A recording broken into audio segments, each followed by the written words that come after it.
Hey everybody, you're now listening to Cup of Queens with Paige and Saray, and today we're talking with Melinda Jackson, who is the owner and founder of Melinda Jackson Public Relations. Melinda is a PR expert with not only public relations, but influencer marketing, brand consulting, and more. Melinda has experience working in LA with some of the biggest names in the industry, including Kris Jenner, Boyz II Men, Tina Fey, and more. She even tells us about her best encounters with high-profile celebrities and how she would handle certain business scenarios. So grab your cup and enjoy. Hi. Hello. How's it going? Good. How are you? I'm good. Yeah, sorry I look like a mess. They're doing video. I need to do something. I was literally at a hot dog bar having dinner with my friend, like literally eating hot dogs, and then I was like, I gotta go home. A hot dog bar. That sounds amazing. I've never heard of. Yeah. So literally it's this place so I live in Raleigh, North Carolina. And it's called Cardinal Bar. And it's like, they know that like they want it to feel pretty in there. And it's like plywood on the walls and like Christmas lights. And then like pinball machines and just weird stuff, but literally like the best hot dogs you've ever had in your life. And then they have peppercini vodka that they like infuse, and so you take a shot of that and then a shot of Bloody Mary mix, so like it's the thing. Nice. Yeah. That sounds amazing. That sounds really unique. Nice. Yeah, but we like to just go for dinner and have hot dogs. Okay, you said North Carolina? Yeah, I live in Raleigh. Okay, we need to go there and have a little hot dog bar. Yeah, and you guys so you're from North Dakota, right? Yes. Okay, I was very excited about the accents. I was ready for this. Do we have one? You clearly do to us. Oh yeah, I mean, like you guys don't think you have an accent. I think I don't have one. You know how it goes, but mine isn't as bad as like how it used to be. But I lived in LA after college, and so and like working in entertainment and all that stuff, I try to neutralize it a little bit.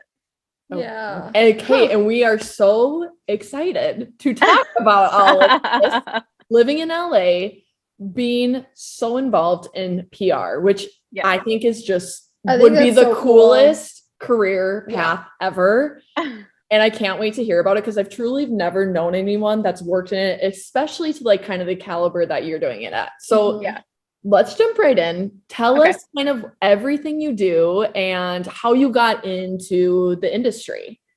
Yeah. So I feel like I always have my little spill that I do. So essentially I was born and raised in small town, North Carolina, about 45 minutes from Raleigh. It's pretty central, 2 hours from the beach, 3 hours from the mountains. And I went to college in the same county that I grew up in. And so there were people that I like went to kindergarten with that I graduated college with. And so just very small town. And I was like, this is not what I want at all. And it's funny because I'm a year younger than all the girls from like Laguna Beach and the Hills. And so like, obviously they go from Laguna Beach and then they went on the Hills and they like worked in PR in LA but they did fashion PR. And I was like, that feels like what I want to do. And I had wanted to go to film school, but my parents were like, girls don't do that. You'll never be able to find a job, because we have a really great film school in North Carolina, actually a couple of great film schools here. And because they film a lot of movies here. And they did like Dawson's Creek here and One Tree Hill. And I got to work on One Tree Hill in college, and it was awesome. Yeah, it was just the whole thing. But which I feel like when I say that, like I know so many people that worked on the show that is like nothing. Like everyone was an extra or a PA or whatever. But anyway, so I finally realized, like I was a communication major, and I finally realized, PR is like the thing that I want to do, but I just didn't know how to vocalize it. And I like actually saw the people doing it on the Hills. And I know all my friends watch Sex and the City, and they were like, it's like the lady on Sex and the City. It's what she does, or Entourage. And I'm like, that's the stuff that I want to do. I want to connect people and help people grow their careers. So moved to LA after I graduate 2009, had no money. I literally drove across country with everything in my car, $500, no job, nothing, a bunch of gift cards from Christmas. And I made it work. Like I hustled. I had 3 internships at once. I had all these part-time jobs. I did everything I could for about a year until I got hired on full-time somewhere. And like kind of the rest is history. So I I was in LA for 7 years. I worked at that one firm for about 5 or 6 years. Then I finally went to my dream firm that I had been waiting on this job. It finally opened up, and it was the worst 6 months of my life. And I just, it was horrible. It was like token, like every bad movie about like a toxic work environment that you could ever think of. Like I was there working 12-hour days, and like the cleaning crew was kicking me out at night, and it was just toxic. And it wasn't the firm, it was the people that I was working with, and they're no longer there. So I feel like I can say that kind of stuff. But anyway, all that to say, I I left there, moved back to North Carolina, worked in an advertising agency as a PR and social director for 2 years. And I was like, I don't want to work for other people. I can do so much more on my own for people. And so kind of the rest is history. I've been working on my own for 3 years, but my time in LA was so valuable and just so amazing. And literally it's everything you could have imagined it was. Like I was on red carpets every night and doing all the events you could think of. I've been to every award show. I have a Grammy because my client won one on a campaign that we were working on. Like, you know, all these things. Like I have all of that, and I just sit back and I'm like, and now I'm in Raleigh.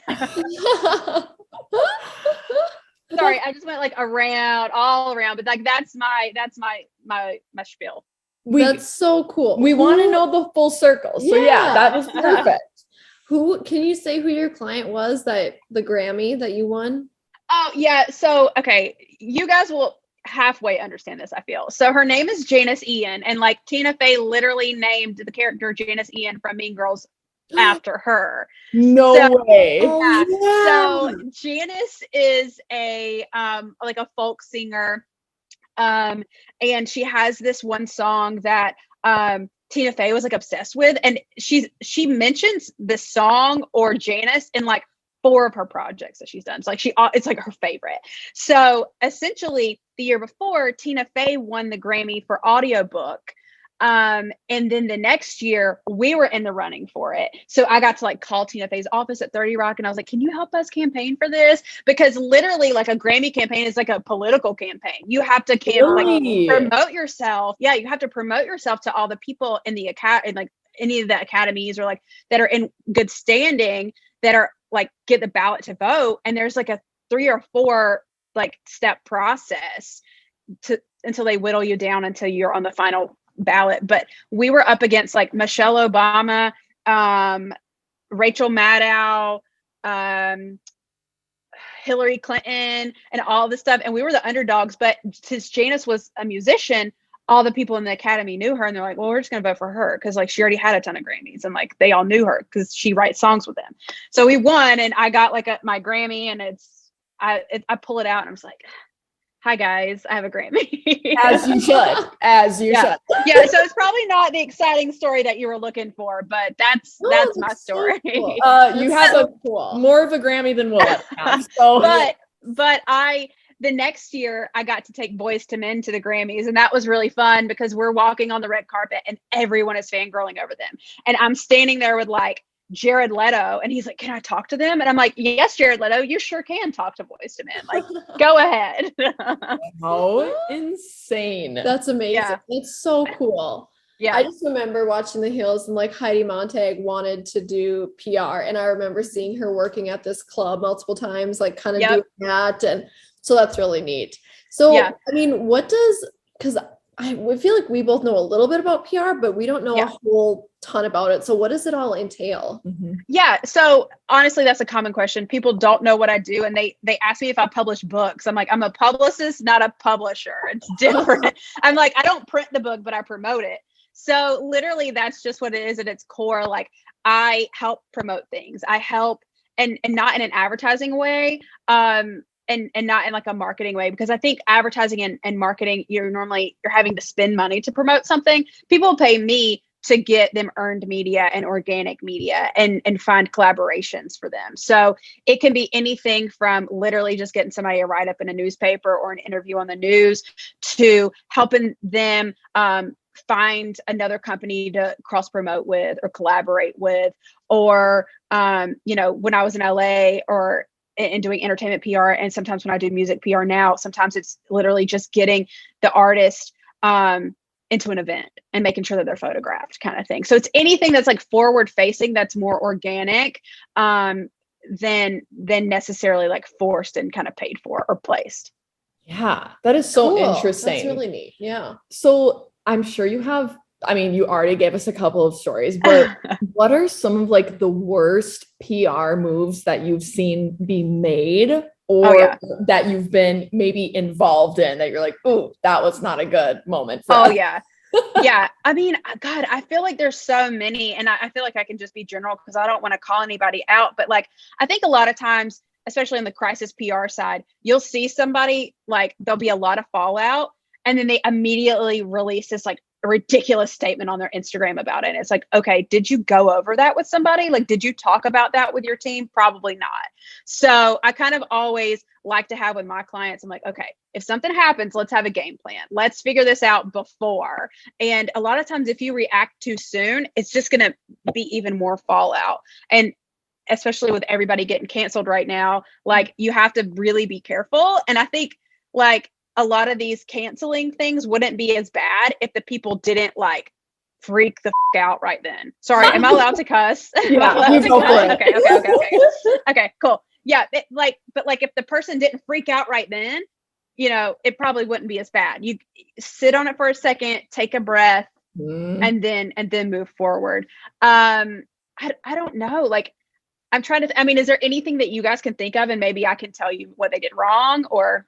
Okay. Yeah. Yes, I have a couple. So okay, I'm here. I'm ready. I'm sure you've heard, everyone knows about this, but like Travis's Scott's. Okay, that's exactly what I was thinking. Okay, great. I have thoughts and thoughts and thoughts. Let's hear them. I want to hear your thoughts. When so after it happened, and like rest in peace to the people, like it's so sad. It's like heartbreaking and sad. Mm-hmm. But the first thing I said was, okay, as an artist, you can see something's wrong. You can see if something is wrong. You're on that stage. I have been at plenty of shows, and you guys probably have too, where the artist has stopped and been like, okay, someone has passed out. Everybody step back. Mm-hmm. Literally, I was at a Harry Styles show. Love a Harold situation. Was at a Harry Styles show. He's like, okay, everyone around this person, raise your hand if you have eyes on them and you are right at them, raise your hand because somebody had passed out. And he's like, and everybody take 2 steps back. And he stopped the show.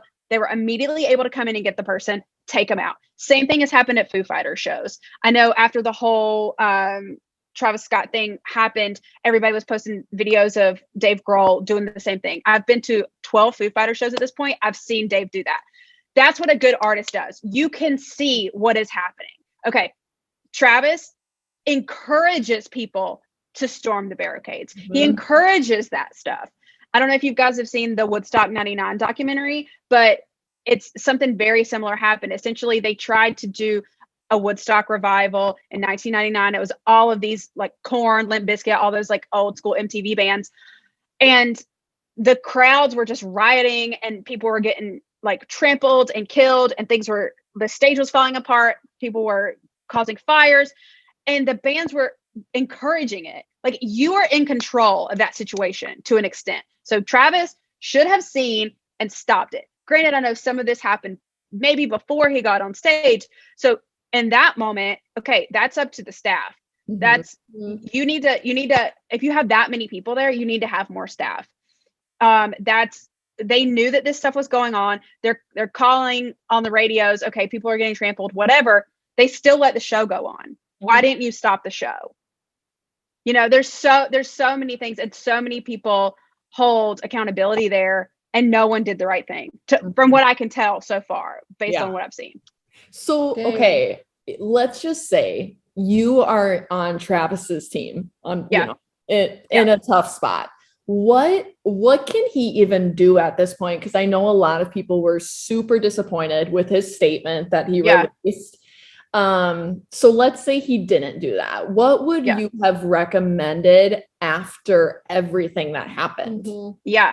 I mean, honestly, it's hard. And I cannot tell you what I would do because I think they've kind of already done what I would do. Like he's going to pay for the funerals. He offered to pay for the funerals.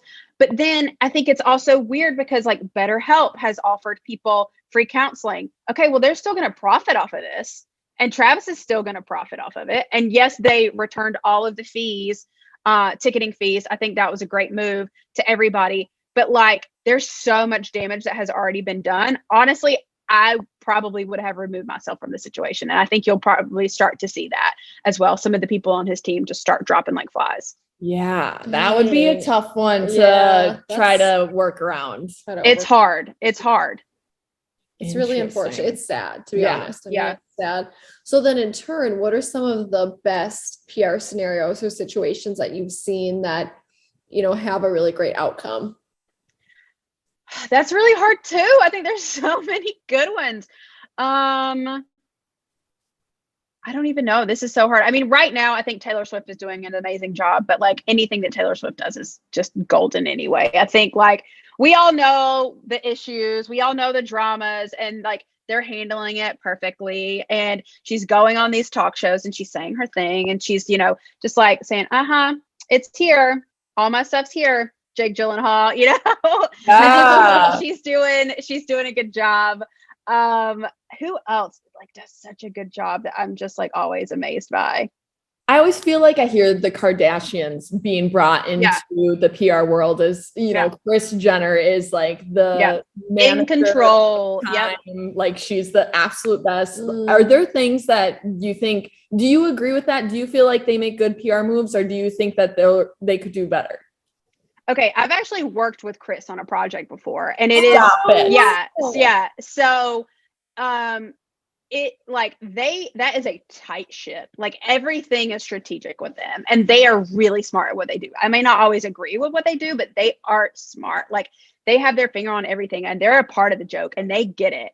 I think there's been some definitely suspect business decisions there. I'm like, why did you do that? And like, did you not check? And they have to like go back, but they are very quick to regroup and try to make it right. But yeah, I mean, like I said, well-oiled machine over there. Like everything goes through Kris, and they keep face, like they save face very well, because they will never be rude to you. They're actually very kind. Like they're great. They're really hardworking, but their team will fuss at you for if something's wrong, but they won't. And I think that saves them, because no one's ever gonna say, well, Kris was really rude to me, or Kim was really rude to me. They would say like, the assistant was rude to me, or like the publicist was rude to me, or something. I mean, and no one's ever been rude to me. I just know from things I've heard.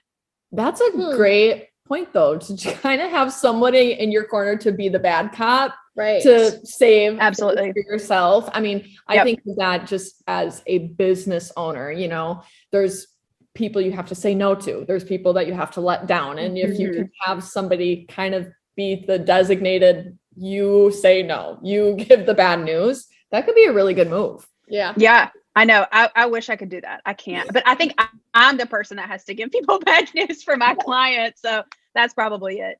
Yeah. Oh, funny. So, you know, speaking of businesses, because we do have a lot of listeners, and a lot of people who come on to our show are business owners, and probably are going to endure some type of, you know, situation, or going to have some type of campaign that they really want to promote, maybe in a non-advertising form.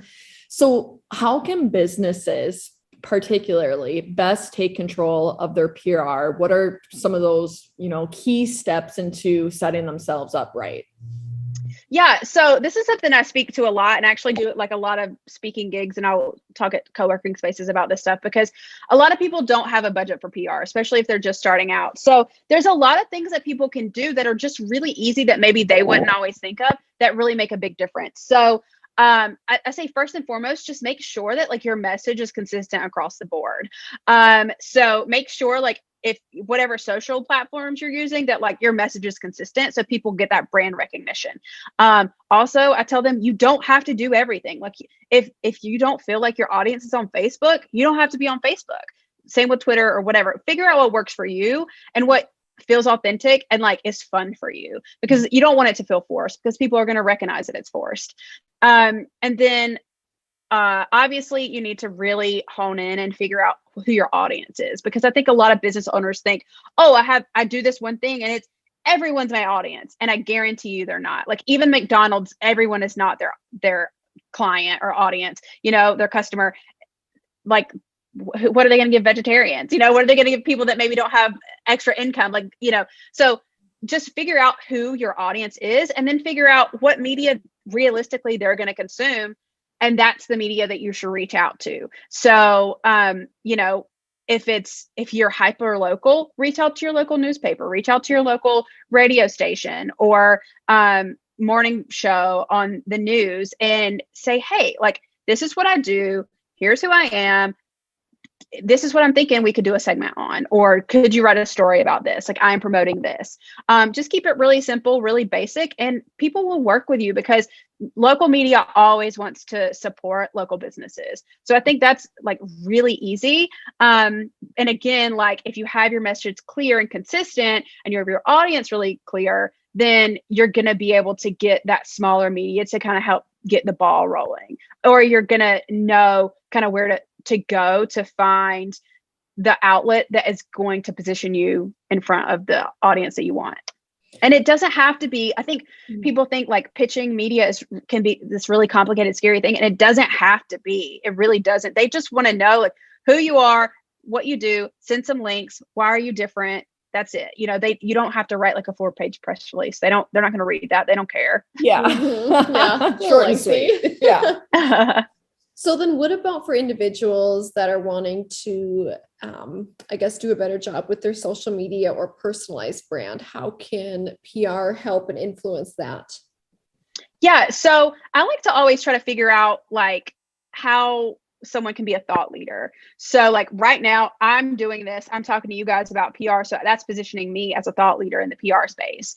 But if you, if say you're a travel blogger or Instagram or whatever, and that's something you're posting about consistently, why not go to your local morning show and say, hey, I have like 5 travel tips for the holiday season for people with kids. Is this something that we could do a segment on? Or same thing for the media. So figure out, like, again, it's all really the same at the end of the day, figuring out what your specific message can be that's unique, that people can relate to, that's not too far out there that people are going to be like, what are you talking about? Something that's realistic and attainable, and then run with it. Mm-hmm. Yeah. Speaking, I think influencers, it's just such a big topic of discussion now. I mean, there's like, I feel like that is what kids now say when they're like, what do you want to be? What do you want to be when you grow up? Is, I want to be a YouTuber. I want to be a this. Yep, that's what my nephews say. And I'm like, I remember when YouTube was invented. Isn't it wild? It's so different now. But I mean, that is the reality. There's great careers coming out of people going that direction. And so I know on your website, you had mentioned that you do some like influencer specific type of PR. So what does that type of realm look like for maybe, any of our listeners who are interested in going into the PR side of things, or maybe the client side of things where, what should I expect if I want to look at this as a serious career? Yeah. So it's so different. Like, I recognized very early on, especially in my LA days, that like blogging and bloggers were a thing and that I could utilize them. So say we were doing an event and we didn't get enough celebrity RSVPs, I could say, hey, there's actually this blogger in LA that's really popular. Can we have her come? And, she'll get to do the red carpet and she'll get to, experience all of this stuff that normally normal people wouldn't get to experience. And that can be useful. And like, I was really an early adopter of like the whole food blogger thing. And if we had a restaurant that we did PR for, invite them in. So I think it's obviously shifted a lot from not blogging anymore. And it's more just social media, specifically Instagram. But something I really like to do still is just connect people. I mean, that's why I love PR. And so I love being able to connect my brands with influencers that are actually going to be helpful for them and that are actually going to make a difference and that makes sense, not just somebody that has a lot of followers. And I think things are pivoting towards the micro influencer now because we're all burned out on these mega influencers that you could tell they're just getting paid out the ass for all this stuff that doesn't make any sense, that doesn't feel authentic. Like, if I see a post and I'm like, she got paid thousands of dollars for that. Like, that's not even her. That's not even what she really feels. You know, I'm not going to take it seriously. I think the micro influencers, people trust them. I think their heart is in it a lot more sometimes. Not that other people's aren't, but like they truly believe in the products or things that they're promoting. So I see that happening. But also I think like people are really trying to crack down on recognizing if somebody bought their followers or bought likes, and it's really easy to tell. And the way the algorithms are changing now, you know, you can't really trust all the numbers all the time. So I think it's just really important to have that human connection again, and have some like really collaborate with influencers that truly believe in your brand and that are going to go to bat for you, and that you can have a real relationship with. Yeah. Will you explain what the difference is between micro and mega? Yeah. So micro, I don't remember what the necessary cutoff is, but it's going to be less than like 100,000 followers, normally around like 50 to 20,000 followers, sometimes even 10,000 followers.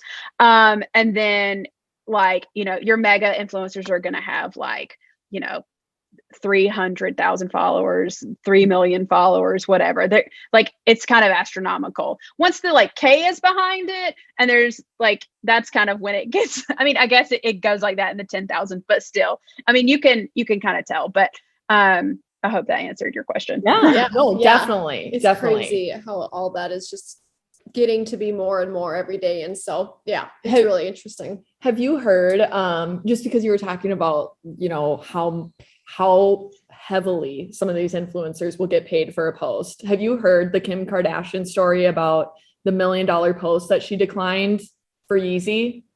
Oh my God. No, I haven't heard that, but I wouldn't be surprised. So crazy. We were just talking about this in our office because I think it is one of the coolest stories ever. She got offered $1 million for an Instagram post, one post, and it was a competitor of Yeezy's. Yeah. And I guess Kanye like had told her like, hey, I really don't want you to do that. And she was like, dang, it's a lot of money though for one post, but she ended up turning it down. And the next like week, he gave her $1 million and part owner of Yeezy. Oh like, my God. What is so cool. What a way to handle that. What a guy. I know. Well, that's so cool. What's his or is hers at this point until all the divorce stuff's finalized, I guess. See what that prenup looks like, but good Lord, always get a prenup. He literally says, we want prenup. Yeah. Yes, we do. That's hilarious. So we put together a really fun game, and it kind of goes off of what we talked about earlier, but it's called Containable or Canceled. So we're going to give you a variety of different scenarios, and then you can tell us if it's containable or canceled, depending on. Oh my God, I'm so ready for this. Yes. And if it's containable, tell us how you could proceed with fixing the mess that these businesses or people got themselves into. And if it's canceled, burn it all down. Burn it all down and walk away. Nothing can save us now. Okay, so the first one is Petco is caught in the act of owning / funding 100,000 puppy mills. Containable or canceled? Canceled. Gotta cancel. I don't think no. You mess with puppy mills are out. They're done. And you can adopt dogs there, can't you, or something? I don't know. Like, why would I don't know. I don't have a dog, but cancel. Yeah. I don't. We don't puppy mill it. No. All right.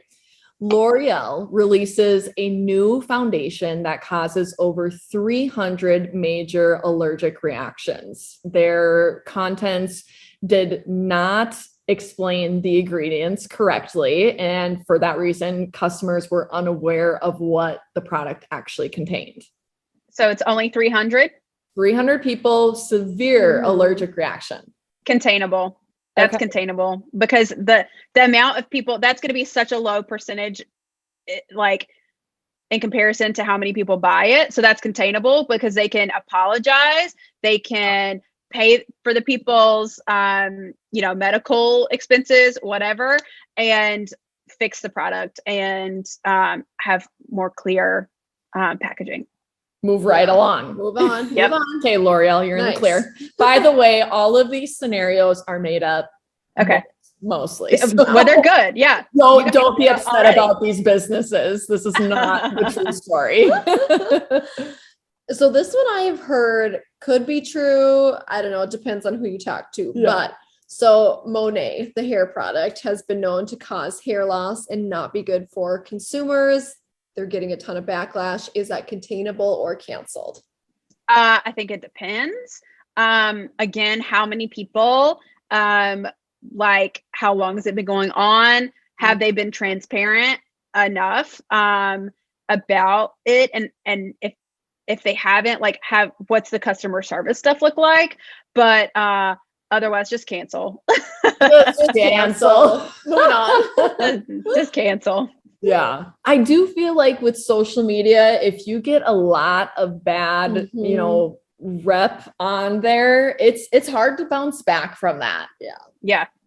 But the queen, I don't know if this is in there, the queen of a cancel situation, I said this the other day, is Chrissy Teigen, and she just keeps bouncing back. She just keeps bouncing back. Okay, tell us more. Yeah. What I'm unaware of that. She gets canceled every other day because everything keeps coming out about like a while back it was that she sent some writer or somebody like all these like really horrible tweets like years and years ago and saying like you should kill yourself, you're stupid, you're fat, like all this stuff. Chrissy Teigen used to troll people so hard on Twitter and it keeps coming back to bite her in the ass. And she's apologized a million and a million and a million times, but it just keeps coming out and keeps coming out. And you know, I think like if you follow her, she's sober now. She's gone through a lot of therapy. They lost a child. Like there's been a lot of like transition in her life the past 2 or 3 years. I think she's really trying, and she just keeps, but every day there's something else. And it's like, oh my God, everybody just keeps canceling Chrissy Teigen, but she just keeps rolling with the punches. I mean, good for her. Yeah. Way to in the ring there. Yeah.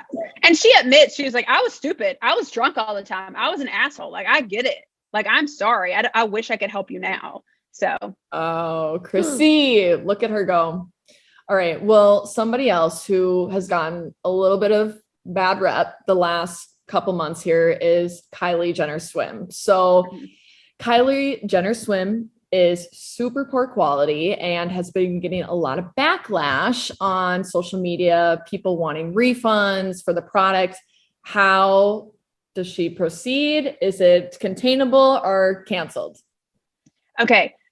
I feel like every single thing that they produce, there's something wrong with it. Like every time, like, remember the lip kits when they first came out and like it was like gloop in there and like the brushes weren't right and like there's always something. I don't know what they're doing. I don't understand why every single thing they produce, like something's wrong with it. I think there just needs to be a revamp across the board on all the things that they do product wise.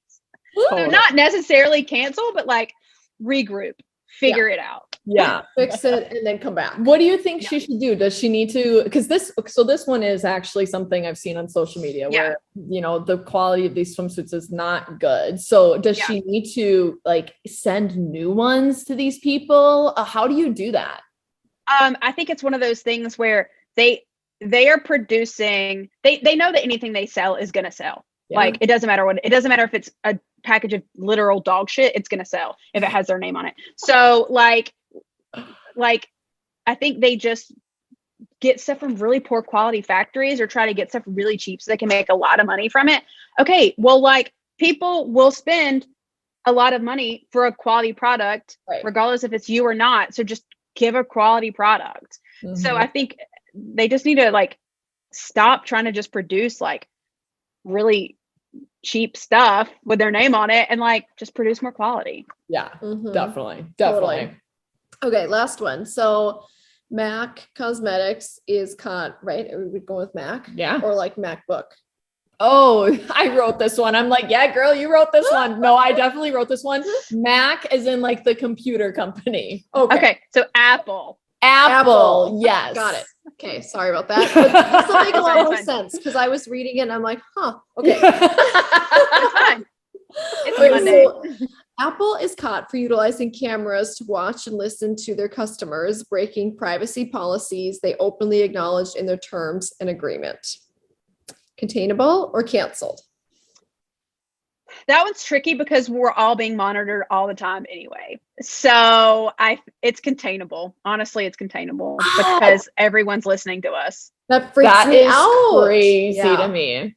Like if I found out that Apple was literally using cameras on all my devices to like spy, I'd probably still keep my phone. Actually, I probably would. Well, I mean, they're already listening to us on all the things, like our Alexa, everything else. Like my Alexa in my room, she's probably going off now. In my room is like beside of the chair that I like sit and cry in sometimes, and I'm like, there's no telling what they think is wrong with me right now. Like I'm on a list somewhere. Okay. Well, man. The great thing is there is hope for some of these people. Yeah. Some situations they better not get themselves into, or else it's not going to be pretty. But, the last thing I think that it would be so fun to hear from you on is what are just some of those different scenarios that you've worked through? You mentioned Kris Jenner. Mm-hmm. What other kind of high profile or big names, or maybe just big campaigns that you've worked on, just to give us an insight as to, what this career looks like for you? Mm-hmm. Yeah. Well, obviously in LA, it was a lot different because that was, the firm that I worked at for the longest time, we only had an LA office. And so a lot of the times we would work with people that only had New York offices. So we would be their LA office. So that's like how I got to have Boyz II Men on the red carpet at the Grammys. And then also like a lot of my friends worked in PR. So I got to help out their events and things like that, like doing all the Oscar parties and Grammy parties and things like that. So that was all like so amazing, but there's literally like so much work that goes into it that it doesn't even feel like you're there when you're there, because you're just like running around with a headset on and like in all black, and you're getting a text from your mom that's like, I just saw you behind so-and-so, and like sending you a crappy picture of the TV, and you're just like, I don't care. I'm putting out fires, So it's that kind of stuff. It's just like crazy. It doesn't feel like you're in your body. Anyway, I'm getting in the weeds now, but, so, I mean, I literally worked with so many different people that actually weren't even my clients, but it was so cool, getting to work all these red carpets and things, and getting to, work with people like Kris Jenner, it was crazy. And like we ran the VIP section for the biggest trade show in all of music. It's called NAMM. And that's something that people, wouldn't really think of, because it's all, it's the National Association of Music Merchants. So it's basically any kind of music instrument, any kind of sound equipment, stage equipment, things like that, anything that they would sell in a music store. But all of their artists for all of these brands were coming in to, John Mayer we had at the trade show, and like Slash and like Kiss and like all these people. And I'm just like, what is this? And I worked, I did PR for a nonprofit, and they're two major celebrity donors were Mel Gibson and Gene Simmons. And I'm like rolling up at Mel Gibson's house, like planning a gala. And I'm like, what is this? Like, life is so weird. Like Mel Gibson's publicist helped me get my last job in LA because he knew I was good at what I did. So it's just all very weird, all like the craziest stuff you could ever think of. Hey everyone, we're going to take a quick break to highlight our sponsor of today's episode. Joyful, honest, emotional, unscripted. These are a few words that make up Nicole Midwest Photography. Nicole Midwest is a Midwest-based photographer, but is willing to travel anywhere for her clients to capture their true love. Nicole prides herself on capturing wild love. She has been shooting weddings since 2017 and has a team of 8 behind her. Nicole Midwest also offers mini sessions. Check out her website, NicoleMidwest.com, to learn more. Okay, just because we asked, how all these people that you work with. Yeah. What has been your favorite celebrity encounter? Like your best encounter and then give us like your like maybe least favorite. You don't necessarily need to like spill too much tea, but if you want to go for it, but just like your best and your, you know, maybe most disappointed. So I always tell people when they ask me like, who's the, you know, biggest celebrity you met, whatever. I always tell people I was at the Kung Fu Panda 2 premiere randomly enough. And I somehow was seated a row in front of Angelina Jolie because she's a voice in the movie. Wow. And literally, I'm not joking. So we're at the Chinese Theater in Hollywood, you know, historic, whatever.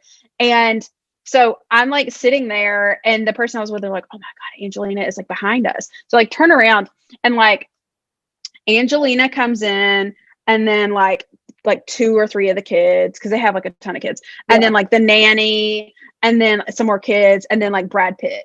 And we're sitting like right there. And then like she like taps me on my shoulder and she's like, I'm so sorry if like the kids like kick the back of your seat or loud or anything like that. I was like, girl, they can do whatever they want, honey. Like, I don't care what they do. Like, you're Angelina Jolie.